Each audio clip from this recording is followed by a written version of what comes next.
यानंतर एक मोठी बातमी माजी आमदार जिशान सिद्दकी यांच्याबाबत। माजी आमदार जिशान सिद्दकी यांना जीवे मारण्याची धमकी आलेली आहे। जिशान सिद्दकींच्या घरी आता या धमकीनंतर पोलीस दाखल झालेले आहेत। धमकी देणाऱ्यांना शोधतायत आता पोलिसांकडून त्यांचा शोध सध्या सुरू आहे। आपण पाहतोय माजी आमदार जिशान सिद्दकी यांना जीवे मारण्याची धमकी आलेली आहे आणि या धमकीनंतर जिशान सिद्दकी यांच्या घरी पोलीस दाखल झालेले आहेत। तर जिशान सिद्दकी यांचे वडील बाबा सिद्दकी यांची हत्या करण्यात आली होती काही काळापूर्वी आणि त्यानंतर आता जिशान सिद्दकी यांनाही जीवे मारण्याची धमकी देण्यात आलेली आहे आणि या धमकीनंतर माजी आमदार जिशान सिद्दकी यांच्या निवासस्थानात पोलीस दाखल झालेले आहेत। तसंच ही धमकी जिशान सिद्दकी यांना नेमकी कोणी दिली याचा शोध सुरू आहे।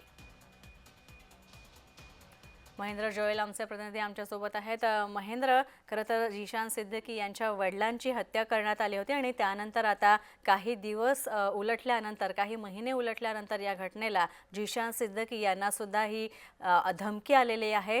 काय माहिती आहे?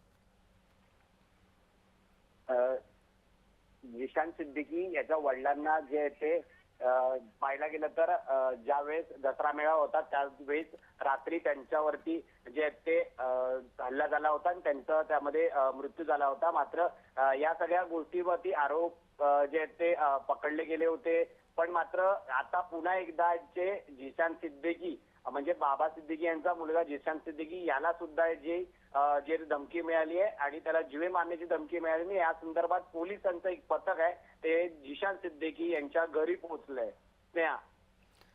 धन्यवाद या सगळ्या माहितीबद्दल। तर आपण पाहतोय माजी आमदार जिशान सिद्दकी यांना जीवे मारण्याची धमकी आलेली आहे आणि या धमकीनंतर जिशान सिद्दकी यांच्या घरी पोलीस दाखल झालेले आहेत। सगळी सावधानता पाळण्यात येते आहे।